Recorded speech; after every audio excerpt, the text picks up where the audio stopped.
Oh, good evening, everyone. Welcome to this week's episode of Paranormal Lens, presented by Jotnick's Paranormal. My name is Jamie Widener. I will be your host for this evening, and joined as always by Chad Thomas. Good evening, Mr. Thomas. How are you, sir? I'm good, Jamie. I'm not used to being like up here to start out the show. We're Well, usually side by side. You mean like that? Yeah, there we go. You taught me how to press buttons. Now I know what to do. So, yeah, dangerous. So yeah. So, how was your week, Jamie? it went by fast, and and that's a good thing, I guess. We all live for weekends, 'cause that's when we do our fun stuff, and that went by so incredibly fast. And here it is Tuesday again. So honestly, I don't remember if anything exciting happened. I didn't do much, so I can say that. I don't know. How about you? What's going on your side? Well, it was a busy weekend. Emmy had the show for the summer camp. That was just right. I did see a play this weekend. I'm so sorry. Yep. That's right. So and considering it's raining here, if anybody can guess the play by what I'm about to say, the sun will come out tomorrow. Get your bottom dollar. We hope so. So I want to say hi to Amanda and Jenny. Good to see everybody tonight. Good evening. Yes, it was Annie. If you weren't sure, but anyway, so we had that and rushed around there. Got home, found out the power was out at my house, Right. And then said, "Well, Zoe, don't burn anything down with the candles." And then I hopped in the car with Alex, and we drove to Whitehall Mansion in the rain, in the downpours, and it was interesting. We had a good night. We had some weather, so that was hopefully feeding into it. I didn't have time to go through evidence, but I heard a lot of disembodied things, doorknobs rattling, possible scream at one point. This was just audible sounds you heard. Yeah. The doorknob was the doorknob was in the room beside me. Definitely heard a lot of things moving around in empty rooms. And I didn't have a whole lot of things going on like that, but what I had was good. Alex had tons. Like, he and I were working together, but we would go do, like, we would break out and do individual things. And while I was in, like, under white noise, he was having a conversation with somebody. And in the attic, he went down to those two single rooms and was having a conversation with somebody. And so he is, I've been there with him twice now. And for record, Alex is your son, who is a very gifted, investigator. He's got natural skills, and I think he's got some extra awareness as well, which is never a bad thing. He's definitely sensitive. But the two times two, maybe even three. Gosh, I'm losing track. We've been to White Hills so many times that I've been there with him, especially upstairs in the attic. We have had some really interesting things happen. He's been drawn to those two rooms over by the cistern every time. So there's definitely something there. So cool, very cool. Excited to figure out what you may have caught as well. So, but it was a good group. It was with our Jotnick's Eclipse group. So it was fun working with them. A little bit different than the other group. Right. So the main team, sure. Yep. So, you certainly use a different, more of a metaphysical approach, less equipment, more intuition, and other non-electrical things, which is really, obviously we rely so heavily on our chargeable equipment, but we forget how chargeable we are too, as individuals. So we talk about that all the time. Like, we're our best, piece of equipment is ourselves, and here we are using it really. So cool. So one of these days I'm going to get some rest and really feel like I'm charged enough to go in and do this without equipment. You're laughing. You know the truth there. So as if. Anyway, I wish I could say the same for me too. And I'm always running to the end of the battery charge, and then falling down and like collapsing to bed, and then the alarm is going off before you know it, and you're up and at it. So but it would be boring if it were something else than what we have. So between family and work and paranormal stuff we do, there's a lot. There's a lot. And it's really cool. So. Yep. Jenny nailed it here. Wait, what is rest? What is that? Right. It's a fancy word, I tell you. Fancy. So anyway, we could babble on, but Jamie, I think you're presenting something tonight. Yeah, we are. We got something to talk about. So the topic tonight is I'm going to give you how it's pronounced in Romanian, and then I'm going to English it up for the rest of us. So we're going to talk about the Hoia Baciu Forest, which we will simply call Hoia Baciu, as it's been English down or dumbed down. I'll call it, because it's what we do. And Romanian is a very hard language, and I tried really hard to get some official stuff in here, and I was giving myself the phonetic spellings, and it was taking up like half a line, the whole line of the page. So we'll keep it simple. Hopefully, I'll help also keep it shorter. But the Hoia Baciu Forest is in Romania. And let's go to our slide here. For those who are listening, we do have a visual podcast. So you'll find us on the video tab as well as the audio tab, whatever prime source you're perusing on. And then with that, we've shown a map of where this is in the world. So Romania, of course, is in Europe. Right next to Hungary, just a little bit south of the Ukraine, between right off the Red Sea, between Moldova and Serbia. So, and what's really interesting here is that on common ordinary today maps, this is no longer found, but this region was once known as Transylvania. So, we may have heard of that before, I think. Mm-hmm. Well, spooky season is coming, of course, we all have. But so this is in the kind of the northwest central corner of Romania. It is located near the city of Cluj-Napoca, which is the second largest city in Romania after Bucharest. And the area where the forest is often referred to as the Bermuda Triangle of Romania. Not necessarily by plot points. With the Bermuda Triangle, we have Florida, we have the Bahamas, and then we have Bermuda itself, the island of Bermuda, as the triangle points. We talked about the Alaskan Triangle quite a while ago. There are 3 city points that cover most of the state of Alaska. You've talked about the Pacific Triangle and the Ring of Fire. Again, origin points that plot things. This is not really so much those things.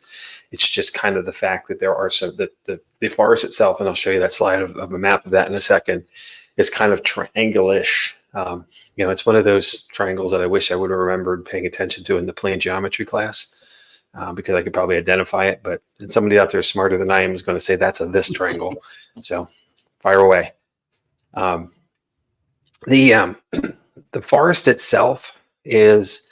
Let's go to that next slide to show. Here's an overview of where the forest is and what it looks like. It's actually rather small, and it's but it's a woodland that's been very synonymous with the paranormal and unexplained phenomenon for quite a long time. So, if you're a fan of the supernatural, you've probably heard the paranormal. You've probably heard of this before. A few shows have covered it. I'll talk about a little bit of that a little later. But it's also a forest, so a lot of folks go there just to get closer to nature. So all kinds and all types of people go. Okay. And that would be obtuse. Thank you. I knew somebody would know. It's an obtuse triangle. So it's located approximately 5 miles west of Cluj-Napoca, which again is Romania's second largest city. And it is definitely in the Transylvanian area. So creepy stuff. So let's talk about what it is. And the forest itself is a little unique. And if you'll recall, we were talking a while back about the Aokigahara forest in Japan, the suicide forest, for lack of the English, the English version of it. Had a lot of strange trees and some weird misshapen forestry. This is similar topography. Trees do grow on some curved angles. All of them grow in a clockwise pattern. So that's kind of interesting. So it has more to do with the soil than anything. But the present day forest was once a prehistoric forest that covers about 3 square kilometers.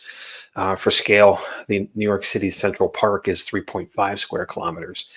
If we need to use it, American lines, we can call that 1 square mile for the Hoia Baciu and about 1.3 square miles for Central Park. So not overly large, but as you can see here, some of it does have some dense trees to it and some areas where you can get kind of lost in it. So, but not something that's not traversable within a little bit of time. You can definitely walk through it in an afternoon. And there are a lot of trails, of course, through it, and all things are marked in and out. So hopefully no one gets lost. There has been evidence of human habitation in the area that dates back to the Paleolithic or Old Stone Age era, which was 205 million to 30,000 years ago. So there have been folks in this area for quite a long time. The forest itself. Oh, go ahead. I just want to say I sort of agree with Kelly here, or Amanda, sorry, that these trees look really cool. Yeah, not I agree. You can see, but there's definitely some curved trees, twisted trees. Yeah, I would just love to go see the trees. It's pretty amazing, and it's paranormal. And Albert wants to do another road trip. So, if we just could figure out like a paraplane, like we just get a jet, and just travel, why not? There's got to be a way to figure out how to finance all that. Mm-hmm. So, but it is this is a great point. The trees are unique, and that adds to some of the mystique and the mystery of the place as well. We have a lot of forests here in North America that are just straight trees, right? Pines, deciduous trees, whatnot. Some of them low level branches, some are tall and straight, but they're all a lot the same. And here, this is something very unique. So it automatically draws interest because it's just something we haven't seen before. Right. They're unique, but there's a picture that has like 8 of the same tree with a very, very unique, like fish hook shape. So that adds to like you said, to the mystique. Yes, exactly. So how did this forest get its name? And it's rather interesting. So this is a folklore tale, so bear with me. But it was named after a shepherd named Baciu, who went missing with a flock of 200 sheep. Baciu and his sheep would never return, and no evidence of them was ever found. So, as you can imagine, the Baciu is his name, but the Hoia, the first word Hoia, is forest in Romanian. So, hence, it's now Baciu's forest. The area also was once considered a sacred place by the Thracian tribe who inhabited the area around 500 BCE to 106 CE. So with that, it is believed that they believed the natural spirits and ancient gods they worshipped are still present, and they are corresponding with the malevolent entities and demons who are loose in the forest today, which are causing some of these mysteries.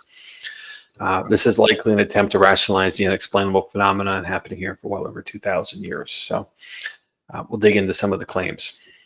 The first and foremost one, and I think this makes sense as we're paranormal lens, but there's paranormal activity. So what that means to them is there are ghostly apparitions, disembodied voices, and unexplained lights and sounds, especially at night. So as far as the apparitions, there have been mysterious dark masses reported in the forest for several generations. Most are claimed to have been seen from the corner of the eye or to be just behind a tree, kind of like what we call Hades, where we see like at a corner, there's a dark shape and it disappears back in, something we see commonly in and around the brewery and other places. I would like to note that there is an episode of Expedition X in season 7, episode 1, titled "The Transylvania Terror." This one actually aired back in the spring. That seems to capture a bipedal figure on camera that's moving across an opening in the trees while filming. One of the principal's named Jess. She was alone in the Hoia Rotunda, which we'll get to in a minute. Also, in a earlier episode of Expedition Unknown, there was a cast there as well. One of the cameramen was sitting alone in the Hoia Rotunda, obviously on camera, having an EVP session. And there was a kind of a light flare happening right in front of him, and then he was knocked over and left with scratches on his arms, even though he was wearing long sleeves. It was kind of like fall, so it wasn't very warm. So there's been some some stuff. And of course, he claimed to have heard like female voices prior to the incident, which were slightly captured on audio. It's not a Class A EVP, unfortunately, more of a B and C. There are claims of seeing red orbs and hearing the disembodied voices of women, which are very common. And there it is, Josh Gates. Of course, we all know Josh. So the red lights are only seen at night and are usually in the tree lines. A lot of times they're considered orbs as well.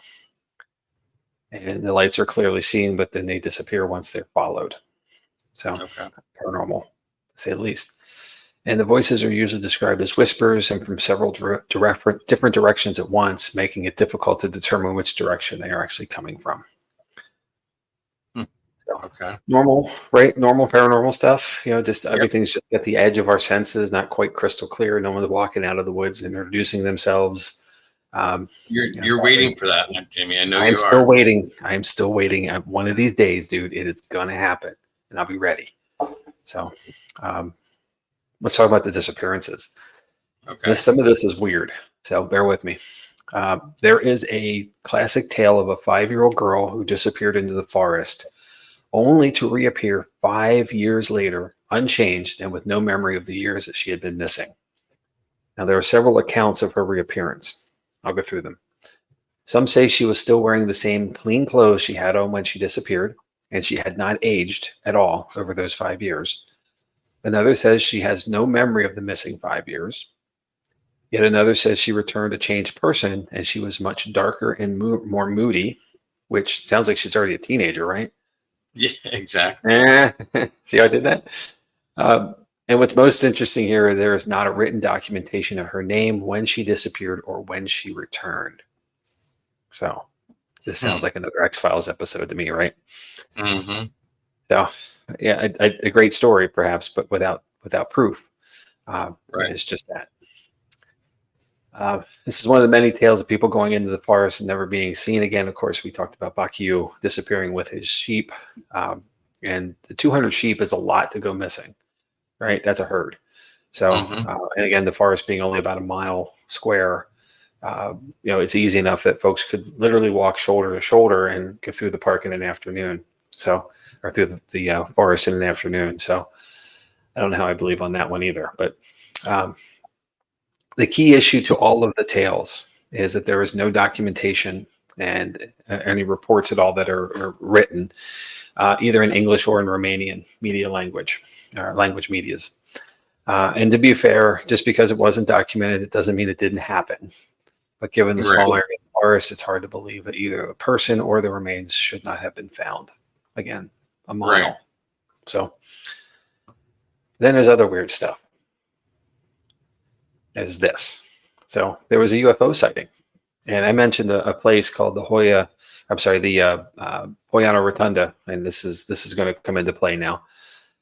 So back in the 1960s, there was a biologist named Alexandru Sift who captured a photograph of a mysterious disc-shaped object hovering over the Hoia Rotunda. This is his picture, and you're getting on the left side image, you're getting the ground layer there with the tops of trees. So this is already up in the air.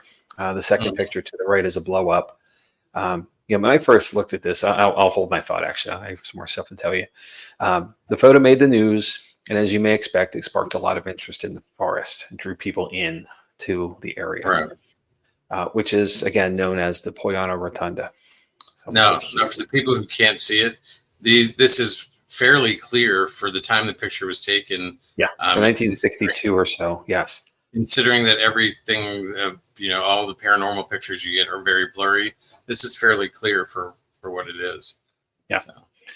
And there are 4 pictures in total that they were able to capture. Apparently, this happened over the course of about 2 minutes in total. It was Alexandru and his girlfriend at the time out walking the woods. He was looking as he would at the forest, and she was looking up. So she spotted it first. The other 4 are going further away, so it's getting smaller and smaller. Unfortunately, they didn't capture anything at the ground level. And my first thought when I saw this, Chad, was that was a droplet of water on the lens, And then as you see the second image to the right, that the split double, the double image, the close up of the object, and then a bit clearer vision of how far away it is. Clearly it makes it seem like it's got more context than that. But it's really, it's not a traditional UFO in the sense of a flying saucer. It looks more oblong, maybe more oval, I should say. So it's not quite the official disc shape that we're expecting from our Hollywoodization of UFOs, but that's not to say it couldn't be real. So let's talk about where it came from. Okay. And that is this place. So in the edge of the forest, not too far off the end of where the forest itself stops, is the place that's called the Hoia Rotunda, or the clearing. And it's notable because it's an area where nothing grows. So, we come across clearings all the time, right? In the woods, there's just a place where there's an open area without trees, without shrubbery. It's just straight grass. Here, it's got a bit more of a sinister appeal to it. So let's cover that. So, while there are reports of geomagnetic anomalies that cause compass malfunctions and higher than normal electromagnetic fields that may affect certain people all through the forest, the one key location that stands out is the Hoia Rotunda. It is an ovalish shaped clearing where nothing but grass grows. It is easy to find as the main road in the forest goes right through it, and you can see that in the lower right-hand image that you can even get a track line across the center of the upper left side of it. Locals believe that the Hoia Rotunda is a cursed place, and all who enter will be affected by negative energy. Scientists believe that the site may have been an ancient burial ground, which makes sense. And to further support this theory, ground-penetrating radar surveys were completed and have found anomalies consistent with burial plots up to 3 meters underground. Simply said, the Hoia Rotunda may actually be a graveyard for an ancient civilization. Go back to the Thracian tribes that were living in this area, perhaps. But that same episode of Expedition X actually is where the ground-penetrating radar comes in, and as they are plotting out they are marking where they're hitting hits as they go across the whole thing, and you get the elevated view from the drone camera they're using. You really can see that it looks just like a cemetery would look for us in our traditional sense. So. But to my knowledge, and since this was only an episode from the spring, I don't believe there's been any work done, the archaeological to the site yet. So the question there is, which came, and I'm not making light of this, but which came first, the anomaly or the graveyard? Right. Yeah, and that's a good question. And, so to spin that a little further, another theory for the existence of this clearing is, of course, aliens, right? So the image, going back to the image of the ship, the prevailing theory is that a UFO landed on the spot and the ground has been altered as a result. Another theory then is once these plot points have been discovered by GPR, ground penetrating radar, then it could have been some kind of an installation. There could still be some kind of an installation underground that the UFO. Excuse me, as I acquired the hiccups all of a sudden, that's great. Like the UFO landing there would have been, the dropping off or picking up. This may explain the girl who disappeared into the wild of life for 5 years and coming back completely unchanged. So, abduction stories are not just our stories here in the U.S. They're all over the world. So, Jim wants to know if it's Romanian crop circles. It could be. It could be. We did an episode on that a long time ago, Jim, and Chad did a wonderful dive on it. But unfortunately, more times than not, crop circles tend to be man-made. So maybe, but probably not. So the other kind of belief is, and we talked about this with the Bermuda Triangle. We didn't really do a Bermuda Triangle episode, but we talked about it. We did the Alaskan Triangle about the Bermuda Triangle.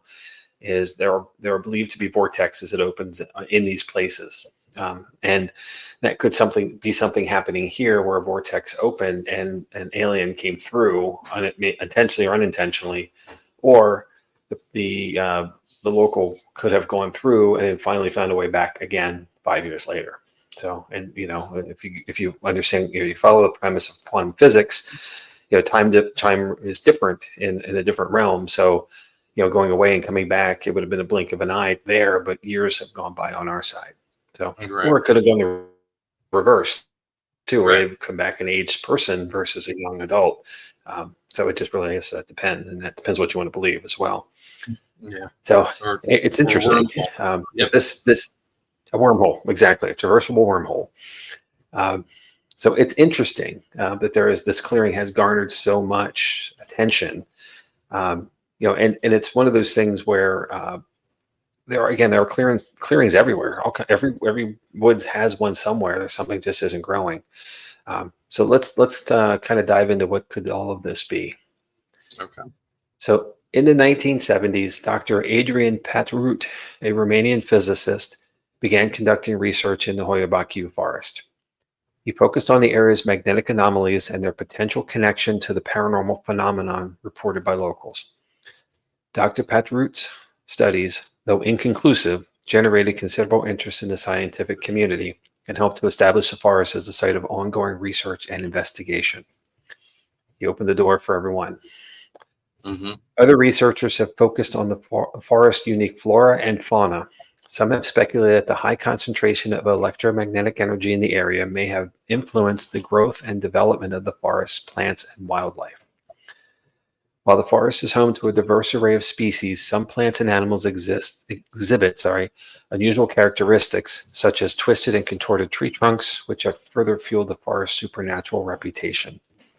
The lack of traditional forest growth in the Hoia Rotunda can be attributed to several natural explanations, including the potential for bedrock to be closer to the surface, which would not allow trees to grow the same as in other areas of the forest, or that groundwater needed to support tree roots may be deeper here than in other areas.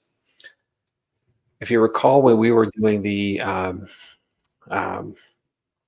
Aokigahara episode, the challenge that the trees were facing there was that the ground soil was primarily magma from the eruption of Mount Fuji, and Right. therefore the roots weren't able to grow very deep, and the trees were stunted and challenged because of that lack of access to the water system. It was basically topical water.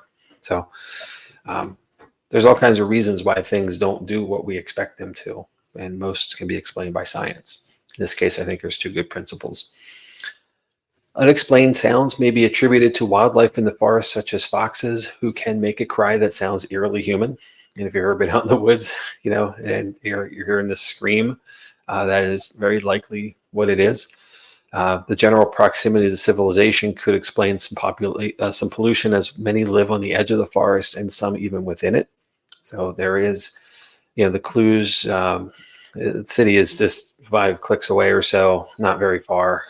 It's a cab ride out to the forest, so it's easily traversable to get out there. So people camp in the forest all the time, and again, people living on the edge. Everybody makes noise. So the unexplained lights can be attributed to airplanes and other lights from and around the forest proximity to urban sprawl of Cluj-Napoca. Another explanation for the red lights is the nearby radio tower for TRV Cluj, which, like such towers in the U.S., has blinking red lights, so it can easily be seen by low-flying aircraft. If you're looking at something in the woods, you see a light and then you don't see it. There's a breeze and the trees are swaying, branches get in the way, leaves get in the way. What appears to be there can be gone in a blink, and may not be seen again. So, but again, you're out in the dark and you're in a space that's charged by your imagination already and by folklore. I can certainly see how it seems like it's a paranormal thing. And lastly, a very simple explanation would be folklore tales told to scare folks from drifting into the forest that have been shared so many times that they have become facts. This explains the lack of documentation related to the claims of disappearances. So, if you go, the Hoia Baciu Forest is a popular destination for tourists seeking a brush with the unknown. Guided tours are offered, allowing visitors to explore the forest's eerie beauty and learn about its history and legends. Some tour companies even offer nighttime excursions, providing thrill seekers with the opportunity to experience the forest's chilling atmosphere well after dark. Despite its reputation as a haunted and enigmatic place, the Hoia Baciu Forest is also a site of natural beauty and biodiversity. Efforts have been made to protect the forest and its unique ecosystem, ensuring that future generations can appreciate its haunting allure. In conclusion, And this is directly from the Hoia Baciu website. Quote, "The Hoia Baciu Forest remains an enigma, its secrets hidden within the ancient trees and the shadows of its haunted past. As a place where history, legend, and supernatural intertwine, the forest continues to captivate the imagination and inspire both awe and fear in those who venture within its depths. While the truth behind the forest's many mysteries may never fully be understood, the Hoia Baciu Forest stands as a testament to the enduring power of folklore and the human fascination with the unknown." End quote. So, my final thoughts, and we'll discuss. Through my research, I kept finding claims of paranormal activity as well as strange sounds and lights, but little to no proof of what was experienced. Add to the mix that witchcraft is still openly practiced in Romania, and with it the belief in curses and mysterious happenings. It is easy to see how people have mystified the forest for such a long time.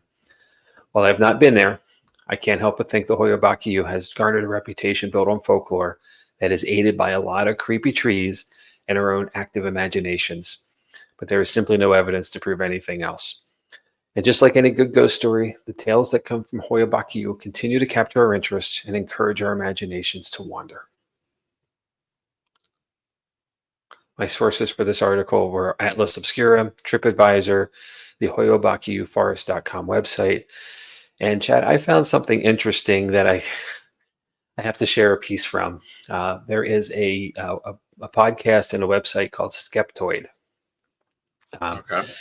They have some commentary. I mentioned that there were several shows that did episodes in the Hoia Baciu, Expedition X, and all of Josh Gates' shows apparently have been there. So Expedition Unknown as well. But our friends at Ghost Adventures have been there too. So this is a critique of the episode with the Ghost Adventures crew. Just bear with me and see if this sounds familiar. This is a quote. "We got a big clue that there is absolutely no unusual physical cause for Pollo Rotunda in the 24 episode of Travel Channel's Ghost Adventures. Two paranormalists drove out to the meadow at night. Why they chose to avoid the convenience of daylight was not clarified, and walked around the meadow with various types of video cameras and a little gadget sold commercially to weekend ghost hunters called a Melmeter that incorporates a thermometer, motion detectors like those in a cell phone, and an inexpensive version of an electrician's EM detector. They did not explain how or why they thought this device might be useful. In any event, they did not show it detecting anything.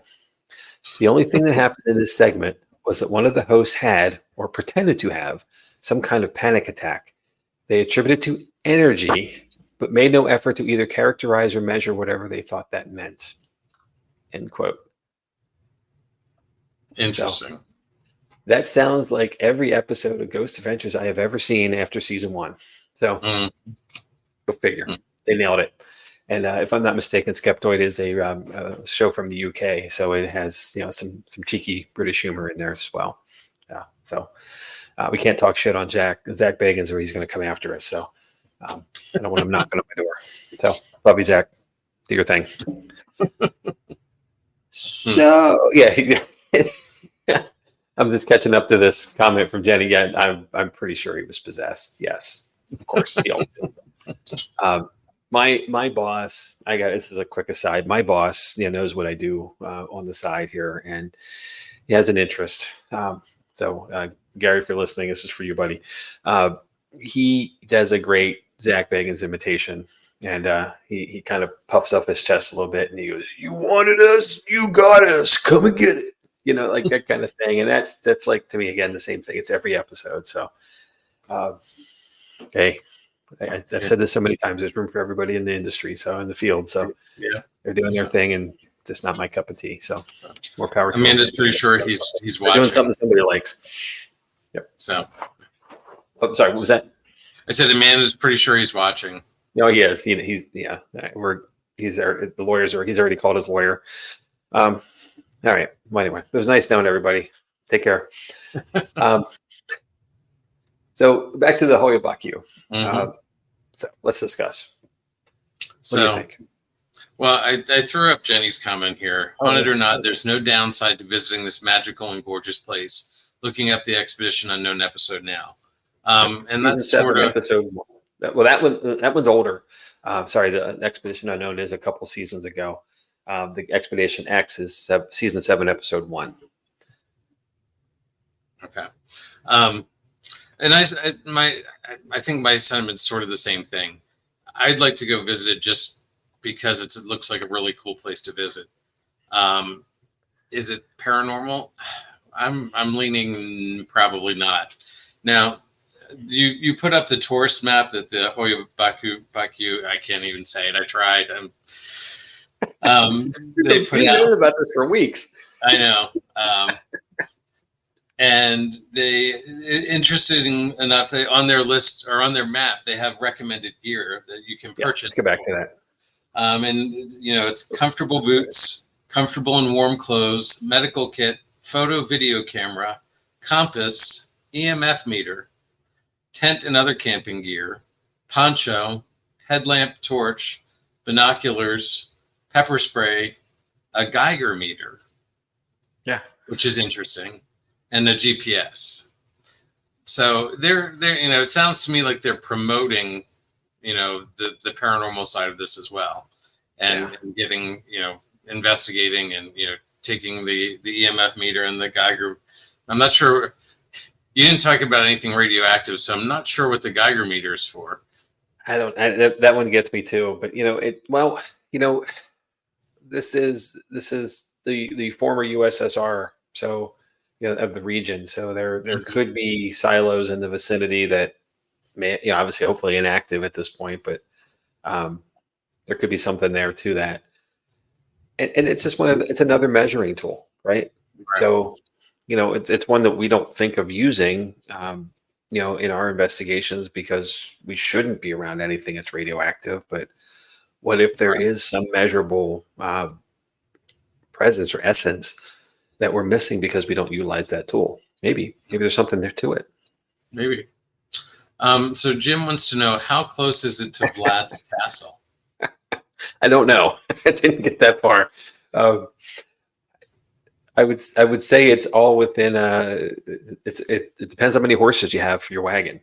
So how long it'll take to get there.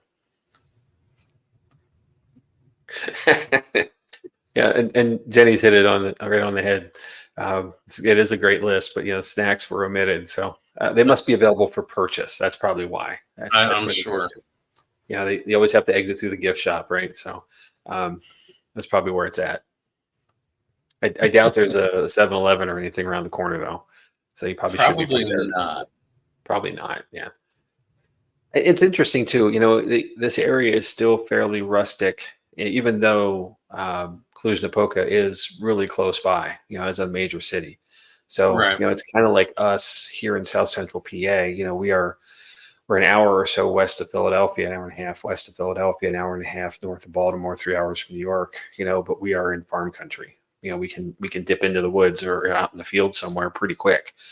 And I talked about this a couple of weeks ago when I lived in Phoenix. It was the same way. I lived on the east side of the city by South Mountain, and I could zip around South Mountain in about 15 minutes and be on the backside and into the desert and be beyond most of the light pollution because of the blocking of South Mountain for it. So there, even though there are major metropolitan places in the world, you can still get away from them pretty quickly into places like this. And again, it's a cab ride. People drive out for the day and go picnicking. So and go cow tipping. It's sheep tipping here, sir. No cow tipping. It's a fine tradition of sheep tipping, by the way. You should know. I think Vlad's castle is actually Bron Castle, and it's about 4 hours away by car. So all right. So 2 days by horse. Right? I don't know. Yeah. Joking. I have no reference. All right. Well, I'm in the same spirit. As I was going through all of this, I was really challenged by the lack of clear physical documentation of any of the occurrences. I mean, there's things, the issue that happened on the Expedition Unknown episode it's a static camera. The guy's sitting out in the middle of the rotunda, um, and he's talking. So he's got audio on him. He is a cameraman, so he's got his own camera on him. But what happens is kind of unexplainable. It's hard to believe it was staged by any means, and I don't want to believe that anybody is staging stuff anywhere. Like that. That I have to have some trust. And I do trust that this is not that. And if I find out otherwise, I'm going to be very disappointed, and I'll probably never watch that program again. But in that, it doesn't make sense what happened to him. And added to the fact that he claims that he was hearing female voices all around him, adds into some of the stuff. But on the whole, there's very limited captured evidence. Or documented evidence to prove any of the claims, and that still doesn't mean it didn't happen. And I don't ever want to imply that, but I'm a skeptic, and I will say that every day, and that is my approach toward the paranormal. Is I believe to the extent that I need some proof, and I can accept that things, the general principles and all, but I would like that guy to walk out of the wall and shake my hand and say I'm so and so, or have something that more measured that we can use. And that's why we go back. That's why I go back anyway to the field all the time, is that I want to be able to try to capture that thing. I'm not there for the scare factor of it. I'm an investigator. I'm not a ghost hunter. So I'd like to put some science to it. Amanda said that this is very cool, and she would love to talk to the people who went through these experiences. Exactly. Yeah, I think that would be interesting to talk to, like, the cameraman and, well, maybe not Zach, but people who have had things happen to them here. So he probably doesn't remember it. It's been so many places. So, Jamie, nice job. Good topic. Again, another one that I didn't know anything about. Yep. So, well, I didn't know a lot either. So I've seen these shows, and that's I've seen these episodes, and it stuck to me a little bit. And when it came around on an Atlas Obscura again for the win, those of you who know what it is, you know what I mean. If not, it's a website. You can subscribe to a daily newsletter. They give you some cool articles from around the world, and sometimes paranormal, sometimes just really cool, interesting things. And I'm grateful to come across it, and I read it every day. So at some point, usually by lunch break, stuff like that. But when I'm not doing research for episodes, I dig into it and get more inspiration for other things. So Bert says it was Destination Truth Season 3, Episode 1. All right. Well, there it is. And it's on the Discovery Channel for cable users. Here we have Comcast. It's part of our package, but I'm pretty sure you can find it on YouTube as well. Okay. Cool. Jim says, yes, no doubt a creepy, beautiful place to visit. So yes. I'm liking the idea of getting a plane, Jamie, and just going to all these places. Can you work on financing for that? Get us a grant or something? I could apply for everything. It's we gotta have some outcomes. That's the challenge, right? Yeah. Outputs and outcomes are two different things. So all right. I will apply to the Paranormal Institute and see what we get. I'm not holding my breath. Me either. Oh my! So, all right. Well, should we move on to what's coming up? Yeah, of course. We got some fun things happening. Bert says Jotnik's Roadshow. That sounds like a great show, actually. Like the Antiques Roadshow. We could do the same thing with paranormal stuff around the world. Yep. We have to start small though, so like around the area, get a following. Yeah, we'll go. I'm in. It sounds good. So upcoming episodes next week, I've got Laurel Hill Cemetery. Now, it's not going to be, is it a paranormal or not? There's not a lot of activity that I've been able to find on it, which is okay. But it is a very interesting history. There's some very notable people who've been buried there. And I learned some things about cemeteries in that time frame when this was built that I didn't know and understand. So, okay, excited to share that with everybody. So that'll be interesting. Then the August 20th, you've got Tulpa. Yep. Then I'm going to do Folklore of Ireland, the Puka. And then, Haunted Polly's Island. Like you said, hurricane season. Definitely right up the alley right now. So yeah, like Jimmy Buffett said, ain't no reason for the hurricane season. So don't try to reason with the hurricane season. I'm sorry. Yeah. So, but in that, we have a driver. Just yep. Sorry, Chad, to interrupt. But Bert used to drive motor coach, so we got this figured out. We just need to get a 15 passenger van, and we're done. We're in on the road. Start playing some Willie Nelson. So in all seriousness, though, we are having a hurricane hit currently coming up the coast. So our thoughts are with all those people who are dealing with that in Florida and the whole entire East Coast. So absolutely, we never want to see loss of life or property. So everybody be safe. Do the smart thing. Get away from it if you can. And if you can't, batten down the hatches. We'll see you on the other side. So, coming up in October 19th, we've got the Spooktacular event at Boobies Brewery, BUBES Boobies Brewery.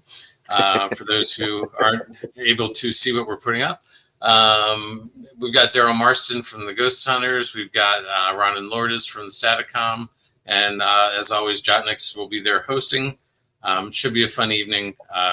Exciting. Tickets are available on the Boobies website. Check that out.